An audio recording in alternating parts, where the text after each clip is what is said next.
Welcome. Berjumpa lagi bersama gue di Paparap Movie, yang mana kali ini gue bakal merangkum alur cerita film dari Korea yang berjudul Kill Boksun. Yang mana film kali ini tentu saja akan membuat adrenalin kalian semua sontak membabi buta, menceritakan sosok mama barbar yang pagi harinya masak, nyuci, rumpi, serta antar anaknya sekolah. Namun ketika malam tiba, ia pun berubah 180 derajat menjadi pembunuh bayaran profesional. Dan tanpa berlama-lama lagi, daripada banyakkan spoiler di awal, atur posisi, siapkan mental, fokuskan mata, dan yang terpenting, jangan lupa habiskan kuota tetangga Anda. Tapi sebelum itu, kita intro dulu.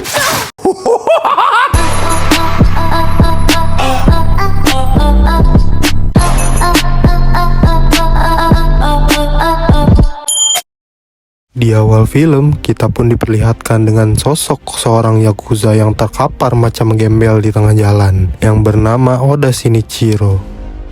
Namun tentu saja fokus kita bukanlah ke dia, melainkan kepada sosok mama yang ada di depannya. Dan ya, ini dia mama barbar yang bernama Kill Boksun. Dan biar gampang gak kepanjangan nyebutnya, kita panggil aja dia Boksun. Diketahui Boksun ini pun mendapatkan target dari organisasinya untuk membunuh si Yakuza tersebut. Tapi tentu saja Boksun pun tidak langsung membunuh si Oda ini. Dan karena Boksun adalah pembunuh bayaran profesional, serta tidak lengkap bila tidak dicampur dengan adegan kebrutalan, lantas ia pun langsung mengajak Oda untuk adu mekanik terlebih dahulu. Dan tanpa banyak cincong, Boksun pun langsung mengambil sebuah kapak dari dalam mobil serta melemparkan Oda sebilah samurai. Dan ketika adu mekanik terjadi,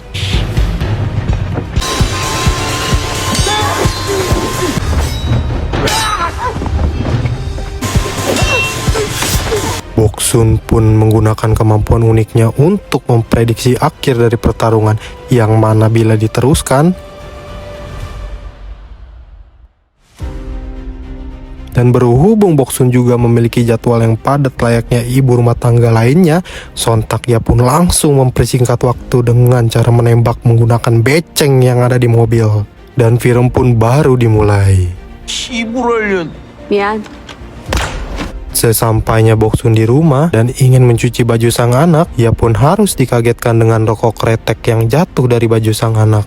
Lalu kita pun flashback ke masa lalu Boksun yang kelam, di mana saat itu ia pun dulu kepergok dengan bapaknya yang seorang polisi, yang mana Boksun pun harus bonyok dipukul oleh sang bapak. Dan dengan watadosnya, sang bapak pun malah menyuruh Boksun untuk memakan rokok tersebut. Anjing, ini mah gelo.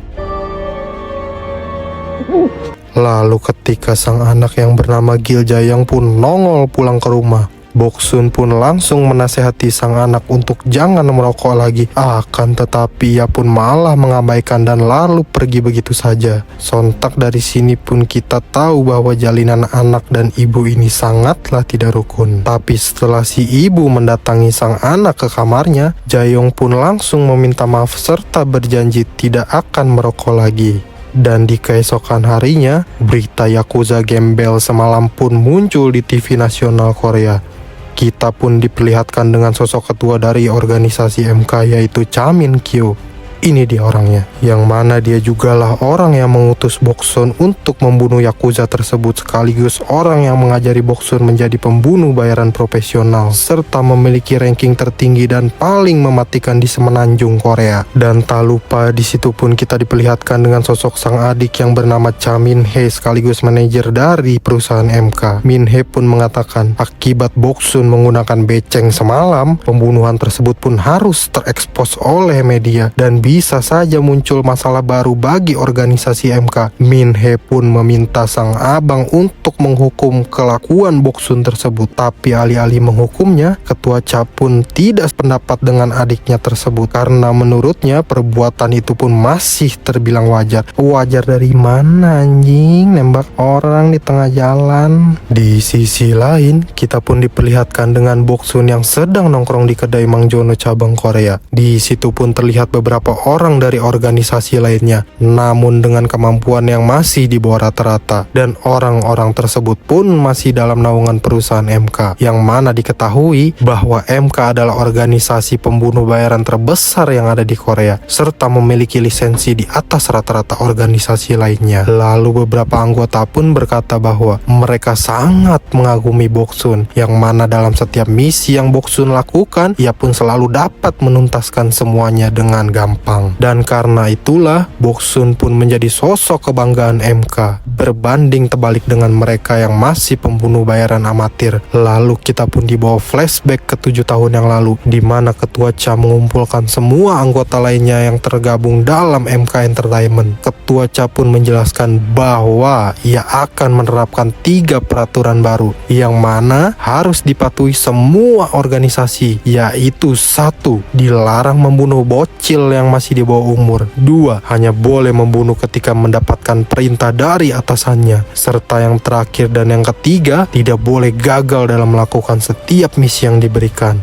Sehingga dari peraturan itu pun lah banyak juga perusahaan yang bangkrut serta sulit mendapatkan job. Namun Boksun pun sedikit nyinyir dan berkata bahwa mereka harusnya tetaplah bersyukur karena masih dibayar sesuai dengan skillnya masing-masing. Merasa direndahkan, dikira masih amatir, sosok pria yang bernama Haesung pun mengatakan bahwa dia bukanlah anak kecil lagi. Mendengar ucapan Haesung yang seperti itu, lantas Boksun pun menyuruh Haesung untuk membuktikannya, dan diketahui bahwa Haesung ini juga bekerja untuk MK Entertainment. Namun tak mengapa perusahaan MK pun masih kurang menganggapnya. Dan di saat Boksun ingin pulang menuju ke mobilnya, ia pun harus dihadang dengan beberapa gerombolan preman tengil yang sedang celingak-celinguk melihat mobilnya Boksun. Dan ketika perdebatan terjadi antara preman dengan Boksun, untunglah datanglah Haesung yang coba untuk menyelamatkan para preman tersebut. Lah, kok preman?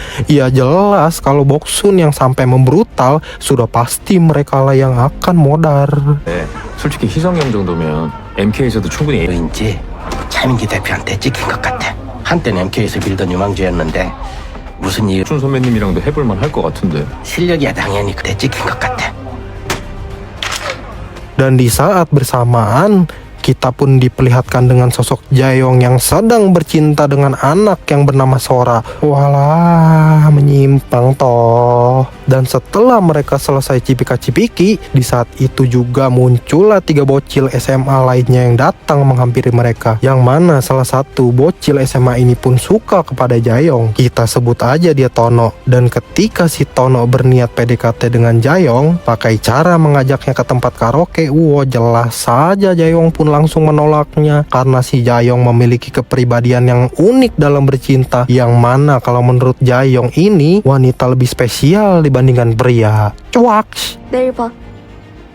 Singkat cerita, pagi pun tiba, di mana Boksun pun datang ke kantor MK untuk menerima misi berikutnya. Dan ketika masuk ke dalam, ia pun malah bertemu dengan sosok Min-hee, yang mana si Min-hee ini pun meminta bantuan dari si Boksun untuk melihat sekaligus mengospek bocil rekrutan baru dari perusahaan MK, yang mana bocil tersebut pun bernama Yongji. Ini dia orangnya. Min-hee pun mengatakan, yang mana katanya cenah, bocil ini pun digadang-gadang memiliki kemampuan serta insting membunuh yang mirip dengan sosok Boksun muda. Mendengar ucapan itu, Boksun pun langsung mengospek sang bocil, yang mana ketika dalam training tersebut, 요이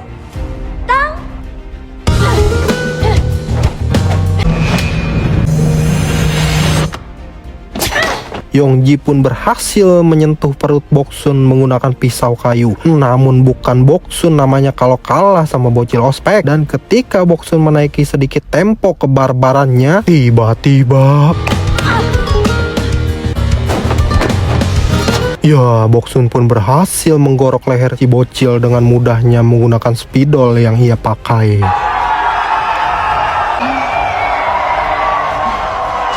Sesudahnya dari sana, Boksun pun langsung menemui Ketua Cha yang mana ia pun langsung disodorkan dua pilihan dokumen misi yang berbeda, yaitu Korea dan Rusia. Tapi sebelum memilih, Boksun pun sempat menyarankan untuk memberikan misi tersebut kepada generasi berikutnya, yang mana Boksun pun menyarankan Haesung untuk menjalankannya. Namun Ketua Cha pun langsung menolak saran tersebut tanpa menjelaskan apapun. Dan berhubung Boksun tak ingin jauh dari sang anak serta ingin belajar jadi ibu rumah tangga yang lebih baik ketika di rumah, ia pun sontak memilih Korea. Alhasil dokumen Rusia pun diurus oleh Ketua Cha, yang mana katanya cenah ia sendiri yang akan mengurusnya, dan target yang harus dihadapinya pun adalah sosok gangster dari Rusia. Selesainya dari kantor, mereka berdua pun nongkrong sebentar di warkop terdekat, yang mana di situ juga Ketua Cha pun menawarkan Boksun perpanjangan kontrak kerja, karena nyatanya kontrak Boksun ini pun akan segera habis di MK. Di sisi lain, secara tidak langsung di sini pun kita juga diperlihatkan dengan sosok Ketua Cha yang tak ingin kehilangan Boksun. Akan tetapi, Boksun sendiri pun masih belum bisa memutuskannya. Dan yang perlu diketahui bahwa misi yang akan dijalankan Boksun kali ini sekaligus misi terakhirnya di MK. Dan ketika berdua sedang nyantui, Boksun pun mendapatkan telepon dari pihak sekolah si anak, yang mana pihak sekolah pun mengatakan bahwa sang anak hampir saja membunuh temannya. Dan ketika Ketua Cha mendengar percakapan tersebut, dengan gamblangnya ia pun langsung berkata bahwa sosok sang anak sangatlah mirip dengan sang ibu, dan mungkin saja nanti ia pun akan mengikuti jejak dari si ibu. Mendengar itu, sontak saja Boksun pun tak terima dan lalu berkata, 한 번만 더 그딴 걸 농담이라고 해. 그래 선배 입에 꽂혀 있을 거야. Singkat cerita, Boksun pun sampai di sekolah sang anak. Ia pun langsung dijelaskan oleh Pak Kepsek, yang mana Jayong ini telah menusuk teman sekelasnya dengan menggunakan gunting dan hampir saja membuatnya tewas. Akan tetapi, setelah diinterogasi oleh pihak sekolah, Jayong pun tak kunjung berbicara sama sekali. Dan selama pihak sekolah masih belum bisa mengetahui apa motif dari Jayong ini, maka pihak sekolah pun harus memberinya skor sampai Jayong mau mengatakannya. Dan ketika Boksun bertanya apa maksud dari sang anak melakukan hal tersebut, dengan edannya Jayong pun berkata, 죽이려고 거기 찔렀으니까. Di sisi lain, kita pun diperlihatkan dengan rapat dadakan yang diisi dari berbagai organisasi pembunuh bayaran yang masih dalam naungan MK, yang mana mereka pun sedang membahas mengenai berita pembunuhan yang baru saja terjadi. Dan dikarenakan pembunuhan tersebut sangatlah sadis serta tidak bermotif dan profesional, salah satu anggota yang bernama Tejo pun mengira bahwa mungkin saja ini adalah perbuatan dari anggota MK yang mana itu dilakukan tanpa seizin dari atas. Namun mendengar itu, Ketua Cha pun langsung berkata kalau memang ini adalah perbuatan dari anggotanya sendiri, maka ia akan mengurusnya dan siap memenggal kepala orang tersebut. Singkat cerita, malam pun tiba. Kita pun diperlihatkan dengan Boksun yang akan memulai misinya. Namun dalam tugas kali ini, ia pun ditemani dengan sosok dari Yongji, si bocah ospek, yang mana ini juga sekaligus debut pertama baginya. Dan pada tugas kali ini, mereka pun harus membuat target seolah bundir. Dan ketika mereka berdua sudah sampai di rumah sang target, tanpa berlama-lama lagi mereka pun langsung mematikan lampu serta menyalakan tabung gas yang sudah diisi dengan pembius. Namun ketika ingin melaksanakan misi tersebut, Boksun pun tak sengaja melihat foto dari sang target, yang mana diketahui target yang akan dibunuh kali ini adalah putra dari seorang pejabat. Boksun pun menyadari bahwa misi ini adalah suruhan dari pejabat tersebut, yang mana dengan cara ini pejabat itu pun dapat banyak simpati dari masyarakat sekaligus menaikkan pamor politiknya. Dan berhubung si anak masih di bawah umur serta melanggar aturan MK, Boksun pun langsung memutuskan untuk tidak jadi membunuhnya. Dan ketika mereka ingin bersiap untuk pulang, tiba-tiba 안 됩니다. ya, secara mendadak Boksun pun mendapatkan telepon dari sang anak yang entah kesambet apa, dan mungkin sudah bertobat. Sang anak pun malah meminta maaf atas perilakunya yang buruk selama ini. Di sisi lain, kita pun diperlihatkan dengan Ketua Cha yang sudah sampai di Rusia, yang mana tempat eksekusi tersebut pun dilakukan di sebuah bar milik Bang Jono cabang Rusia. Dan karena sang target tak kunjung tiba, sambil menunggu Ketua Cha pun santuy dulu minum ciu. Namun tak lama berselang, ia pun mendapatkan telepon dari Boksun. 일 끝난 거야? 있어요. Yang mana Boksun pun mengatakan bahwa ia telah gagal dalam misinya kali ini. Boksun pun beralasan bahwa efek gas yang ia gunakan tak cukup untuk membius sang target. Namun mendengar itu, tentu saja Ketua Cha pun tak sekonyong-konyong percaya akan hal tersebut. Karena menurutnya, sosok Boksun pun tak pernah gagal dalam menjalankan misi-misinya. Dan tak berselang lama, target mafia yang dinantikan pun akhirnya tiba juga. Dan dengan cara di luar nurul, layaknya manusia, Ketua Cha pun langsung membrutal sambil menelpon.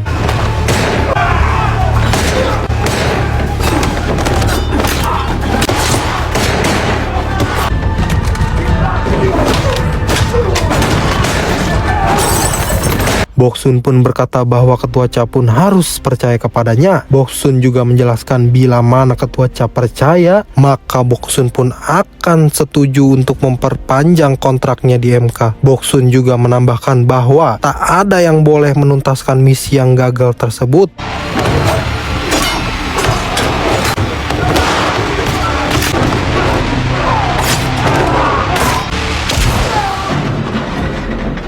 Dan pada akhirnya Ketua Cha pun sepakat dengan hal tersebut. 계약 기간은 내가 정해.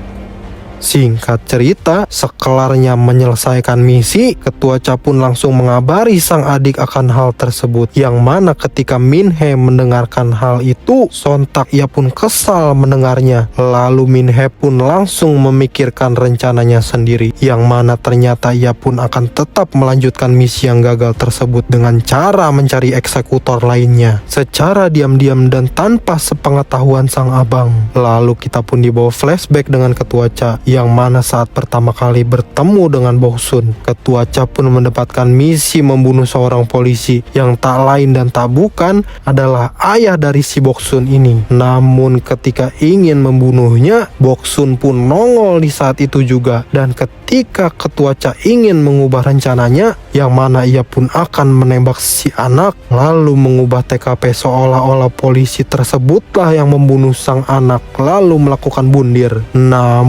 Namun secara membagongkannya, perilaku sang anak pun lebih edan dari dugaannya, yang mana sang anak pun malah langsung menendang bangku tersebut. Dan ketika situasi menjadi terbalik, di mana pada saat itu Ketua Cha lah yang menjadi saksi pembunuhan si anak. Dan berhubung MK sendiri adalah organisasi rahasia, serta apabila ia menembak Boksun saat itu juga, maka mungkin saja ini pun akan terjadi masalah bagi MK sendiri. Dan karena Ketua Cha tak ingin hal itu terjadi, lantas ia pun malah merekrut Boksun dan mengajarinya sampai sekarang ini. Di sisi lain, kita pun diperlihatkan dengan Min Hee yang pergi mendatangi Haesung, yang mana Haesung inilah yang akan menuntaskan misi yang gagal tersebut. Lalu di keesokan harinya, Boksun pun melihat berita kejadian tersebut, dan karena secara tidak langsung Ketua Cha sudah melanggar kontrak yang mereka buat, yang nyatanya rencana ini adalah ulah dari sang adik, maka Boksun pun berniat datang ke kantor MK untuk membatalkan yang sudah dijanjikan. Namun di saat itu juga muncullah sang anak yang akhirnya mau menjelaskan masalah penusukan yang terjadi di sekolah tempo hari. Sang anak pun mengatakan bahwa teman sekolahnya yang bernama Tono itu telah memfoto dirinya saat bercumbuk dengan Sora. Dan karena si Tono menyukai Jayong, maka Tono pun mengancam apabila Jayong tak ingin berkencan dengannya selama sebulan, maka Tono pun tak segan menyebarkan foto-foto dirinya bersama Sora yang saat bercumbuk.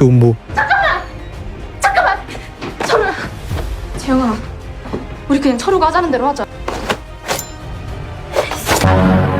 Bak disambar geledek di tengah hari bolong, sontak Boksun pun kaget mendengarkan hal tersebut serta tak bisa berkata apa-apa lagi. 왜 그렇게 막... Lalu tak berselang lama, datanglah Yongji yang mampir tanpa diundang. Dan setelah ia masuk ke dalam, tiba-tiba 죽고 싶어?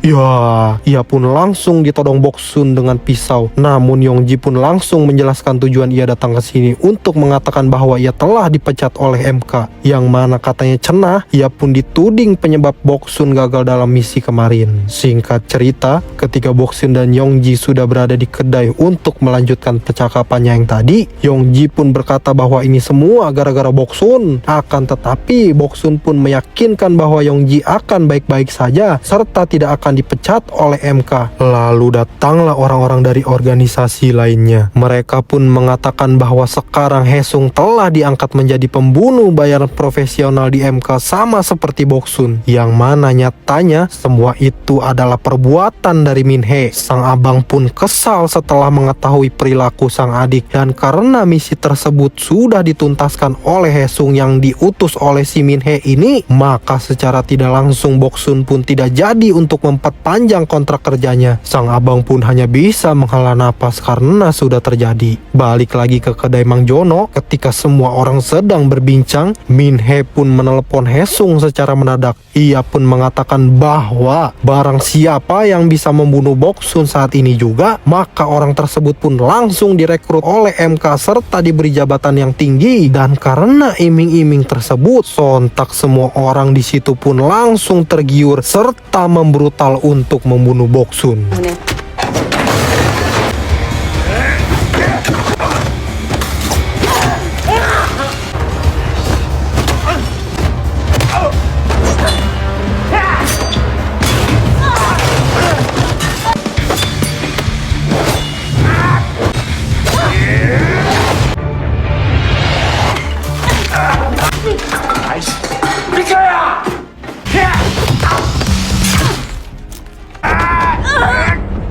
Alih-alih ikut menyerang Boksun, Yongji pun malah ikut membantunya karena menurut Yongji lebih aman membela Boksun yang brutal dibandingkan orang-orang yang di sini. Pintar sekali Yongji ini.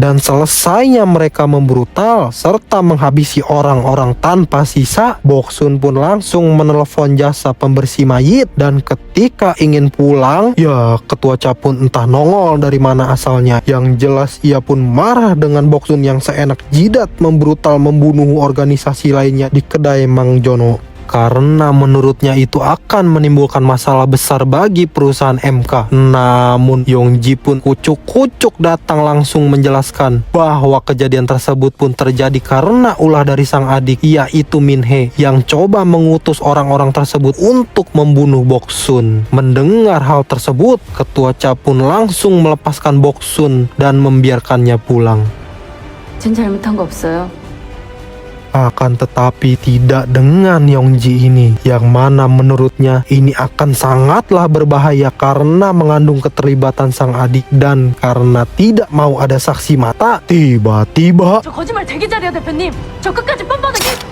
lalu di keesokan harinya, beberapa anggota organisasi pun sudah berkumpul, yang mana mereka pun telah mendapatkan informasi kematian beberapa anggota yang diduga perbuatan tersebut dilakukan oleh Boksun. Dan karena ini sama saja sudah melanggar aturan dari perusahaan MK, salah satu anggota organisasi yang bernama Tejo pun langsung menagih janjinya kepada ketua Cha, yang mana pelaku tersebut pun harus dipenggal kepalanya. Dan berhubung sang adik ikut terlibat dalam insiden tersebut, dan bila ini ditelusuri lebih lanjut, sang adik pun pasti akan ikut terseret. Maka dari itu ketua Cha pun tiba-tiba langsung menambahkan satu aturan lagi, yang mana hal tersebut pun tidak berlaku untuk perusahaan MK. Dan ketika si Tejo terus nyerocos serta tak terima dengan aturan yang gak masuk akal tersebut, tiba-tiba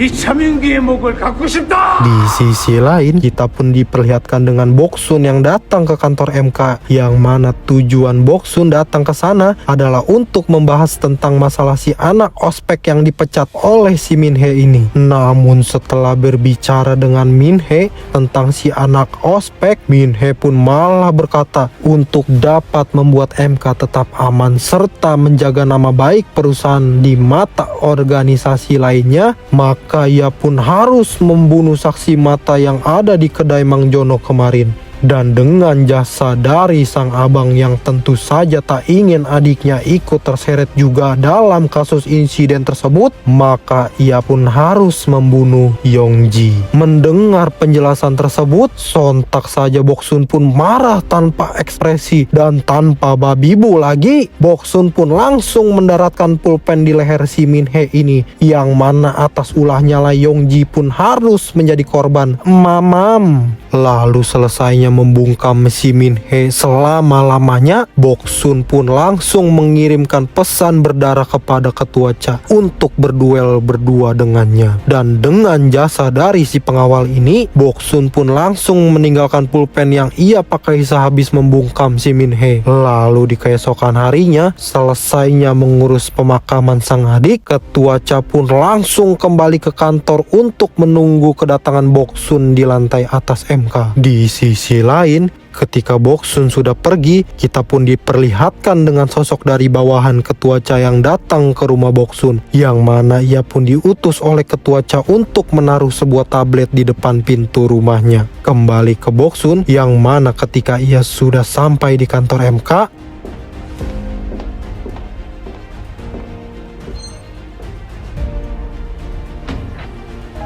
tiba-tiba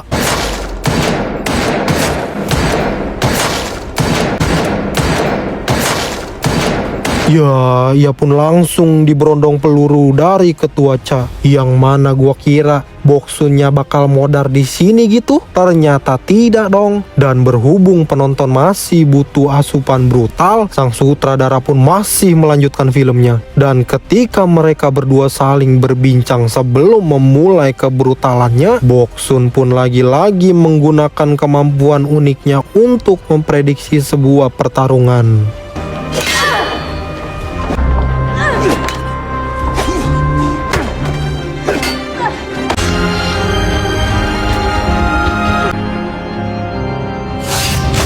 Dan setelah dicoba dengan berbagai cara dan gaya, namun dengan hasil yang tetap sama, yaitu kekalahan. Alhasil Boksun pun langsung menggunakan jurus terakhirnya, yaitu mencuri start nggak pakai lama. Dan tiba-tiba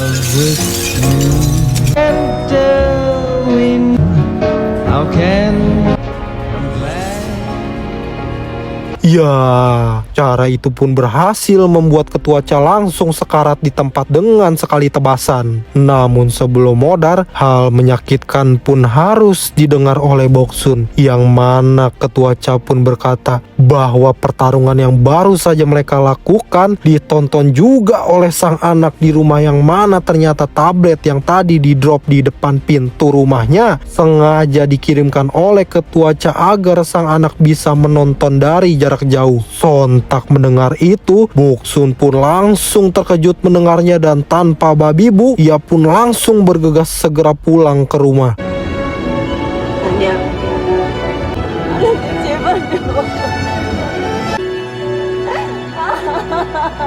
Namun sesampainya di rumah, Boksun pun melihat bahwa sang anak masih bobok dengan nyenyaknya. Akan tetapi di saat itu juga Jayong pun terbangun dan lalu menyapa sang ibu yang baru pulang.